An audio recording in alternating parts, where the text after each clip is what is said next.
আজকে আমরা যে ব্যাপারটা নিয়ে কথা বলবো সেটা হলো দি অ্যাক্সিডেন্টাল এম্পায়ার। মানে রোম কি আসলেই একটা মাস্টার প্ল্যান করে বিশ্বজয় করেছিল, নাকি পুরো ব্যাপারটা ছিল একটা ঐতিহাসিক দুর্ঘটনা? আচ্ছা, কখনো কি ভেবে দেখেছেন যে কোনো প্রতিযোগিতামূলক সিস্টেমে, সেটা হতে পারে মহাকাশে ছড়িয়ে থাকা বিভিন্ন সভ্যতা বা ধরুন প্রাচীন পৃথিবীর অনেকগুলো সাম্রাজ্য, এদের মধ্যে কিভাবে একটা শক্তি বাকি সবাইকে পেছনে ফেলে একছত্র অধিপতি হয়ে ওঠে? এই প্রশ্নটা কিন্তু শুধু ইতিহাসের বইতেই আটকে নেই। অবাক করা ব্যাপার হলো, মহাবিশ্বে অন্য কোথাও প্রাণের অস্তিত্ব খোঁজার সময়ও বিজ্ঞানীরা ঠিক এই একই প্রশ্ন নিয়ে ভাবেন। তো এই আলোচনায় আমরা ঠিক এটাই খুঁজে বের করার চেষ্টা করব। আমরা ধাপে ধাপে দেখব রোমের এই অবিশ্বাস্য উত্থানের পেছনের আসল রহস্যটা কি। প্রথমে আমরা বোঝার চেষ্টা করব রোম কেন জিতেছিল। তারপর দেখব তখনকার পৃথিবীটা আসলে কেমন ছিল। এরপর রোমের যে অদম্য ওয়ার মেশিনের কথা আমরা শুনি, সেই ধারণাটাকেও একটু চ্যালেঞ্জ করব আর খুঁজে বের করব তাদের আসল শক্তির উৎসটা। আর একদম শেষে গিয়ে দেখব কিভাবে একটা ভেঙে পড়া সিস্টেম থেকে জন্ম নিল এক অপ্রত্যাশিত সুপার পাওয়ার। তাহলে চলুন শুরু করা যাক আমাদের প্রথম পর্ব দিয়ে, রোম কেন জিতেছিল। আর এর উত্তরটা কিন্তু শুধু যুদ্ধক্ষেত্রেই লুকিয়ে নেই। যদি কাউকে জিজ্ঞেস করা হয় রোম কিভাবে বিশ্বজয় করল, তো সবচেয়ে সহজ আর পরিচিত উত্তরটা কি হবে? সিম্পল, রোমের লিজিয়ন ছিল অপ্রতিরোধ্য, তাই না? তাদের তলোয়ার আর ঢালের শক্তিই নাকি ছিল সব সাফল্যের মূল চাবিকাঠি।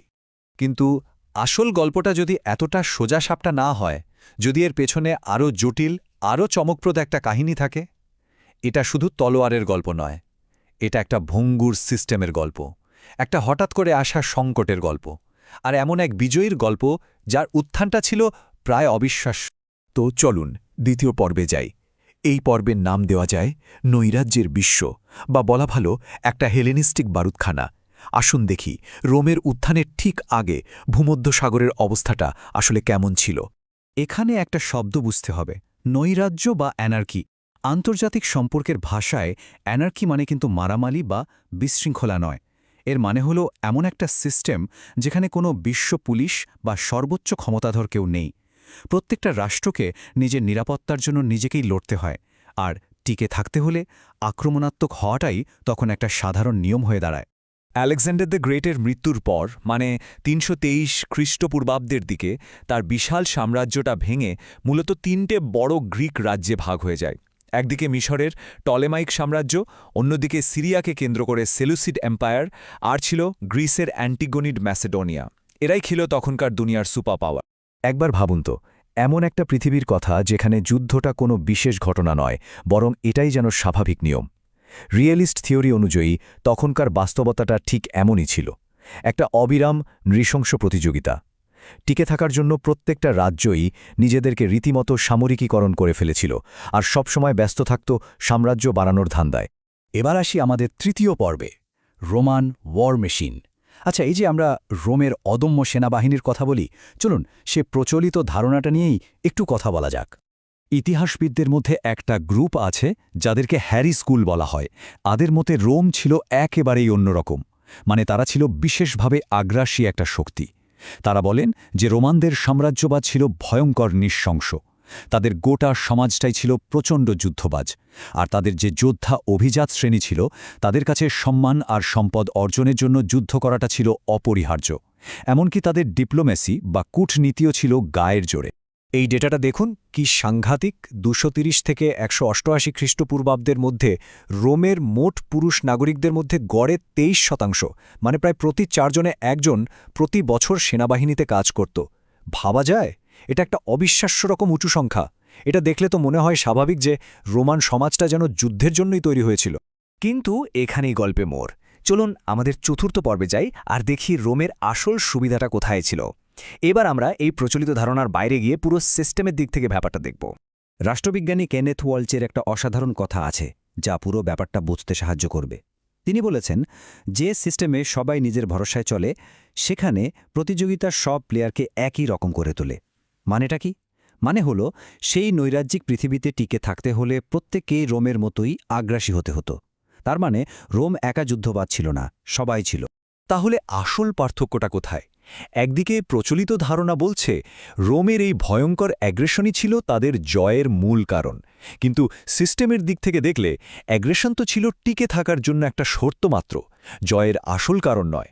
রোমের আসল এস কার্ড বা অনন্য শক্তিটা ছিল অন্য জায়গায়। তাদের জোট তৈরি করার এবং বাইরের লোকদের নিজেদের সিস্টেমে অন্তর্ভুক্ত করার অবিশ্বাস্য ক্ষমতা। কি ছিল সেই শক্তিগুলো? ১. তারা পরাজিত শত্রুদের শুধু দাস বানাত না, বরং অনেককে আইনিভাবে নাগরিকত্ব দিত। ২. তারা স্থানীয় এলিটদের সাথে ক্ষমতা ভাগাভাগি করে শাসন করত। ৩. তারা তাদের মিত্রদেরকে রোমের সাফল্যে সত্যিকারের একটা অংশীদারিত্ব দিত, ফলে মিত্ররাও মন থেকে চাইত রোম জিতুক। আর এই সব কিছুর ফলে তারা এমন এক বিশাল আর স্থিতিশীল জনশক্তির ভাণ্ডার তৈরি করেছিল যা তাদের কোনো প্রতিদ্বন্দ্বীর কাছেই ছিল না। এবার আসি আমাদের পঞ্চম পর্বে। সিস্টেম যখন সংকটে আর তৈরি হলো এক বিশাল ক্ষমতার শূন্যতা। একটা কনসেপ্ট আছে, নাম পাওয়ার ট্রানজিশন ক্রাইসিস। এটা হলো ইতিহাসের সেই সব ভয়ঙ্কর মুহূর্ত যখন কোনো একটা বড় শক্তি হঠাৎ করে দুর্বল হয়ে পড়ে। তখন কি হয়? পুরো সিস্টেমটা নড়বড়ে হয়ে যায়। আর সেই ক্ষমতার শূন্যস্থান পূরণ করার জন্য প্রায়ই একটা বিধ্বংসী যুদ্ধ শুরু হয়, যাকে বলে হেজিমনিক ওয়ার। আর এই হেলেনিস্টিক দুনিয়ায় ঠিক এটাই ঘটতে যাচ্ছিল। খ্রিস্টপূর্ব ২০৭ সালের দিকে পরাশক্তি মিশর ভেতর থেকে দুর্বল হতে শুরু করল। এরপর ২০৪ খ্রিস্টপূর্বাব্দে তাদের রাজা মারা গেলেন, আর সিংহাসনে বসল মাত্র ৬ বছরের এক শিশু। ব্যাস, সুযোগ বুঝে বাকি দুই সুপার পাওয়ার ম্যাসিডোনিয়া আর সেলুসিড এম্পায়ার মিশরকে নিজেদের মধ্যে ভাগ বাটোয়ারা করে নেওয়ার জন্য একটা গোপন চুক্তি করে ফেলল। মানে পুরো সিস্টেমটা একেবারে কোলাপস করার মুখে। আর ঠিক তখনই ২০০১ সালের শীতে কয়েকটা নিরুপায় গ্রিক রাজ্য সাহায্যের জন্য দৌড়ে গেল রোমের কাছে। আর এখানেই গল্পের শেষ অঙ্ক, আমাদের ষষ্ঠ পর্ব, অপ্রত্যাশিত সুপার পাওয়ার আর মঞ্চে রোমের প্রবেশ। দেখুন, রোম কিন্তু ইচ্ছে করে এই ঝামেলায় জড়ায়নি। তাদের গ্রিক মিত্ররাই তাদের একরকম টেনে এনেছিল এই সংকটের মধ্যে। এরপর রোম তার সেই স্পেশাল অ্যালায়েন্স সিস্টেমটাকে কাজে লাগালো, জোগাড় করল বিপুল সৈন্য আর রিসোর্স। তারপর কি হলো? প্রথমে তারা এক বড় যুদ্ধে হারালো ম্যাসিডোনিয়াকে, এরপর হারালো সেলুসিড সাম্রাজ্যকে। আর ফলাফল? মাত্র কয়েক বছরের মধ্যে ১৮৯৮ খ্রিস্টপূর্বাব্দ নাগাদ রোম হয়ে উঠল ভূমধ্যসাগরের একমাত্র সুপার পাওয়ার। তাহলে শেষ পর্যন্ত আমরা কি বুঝলাম? রোম কিন্তু বিশ্বজয় করব বলে কোনো মাস্টার প্ল্যান নিয়ে বেরোয়নি।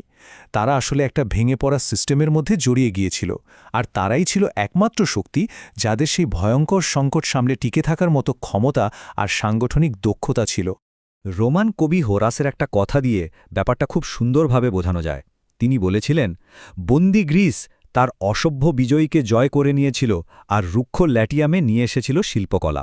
মানে রোম হয়তো যুদ্ধক্ষেত্রে জিতেছিল, কিন্তু শেষ পর্যন্ত সংস্কৃতির লড়াইয়ে গ্রিসই রোমকে জয় করে নিয়েছিল। তাহলে শেষ প্রশ্নটা এটাই, ইতিহাস কি কোনো অসাধারণ জাতির একক চেষ্টায় তৈরি হয়, নাকি এটা আসলে ভেঙে পড়ার অপেক্ষায় থাকা কোনো ভঙ্গুর সিস্টেমের ফল? রোমের গল্পটা আমাদের হয়তো এটাই শেখায় যে কখনো কখনো ঝড়ের মধ্যে যে সবচেয়ে ভালোভাবে টিকে থাকতে পারে সেই হয়ে ওঠে আসল বিজয়ী।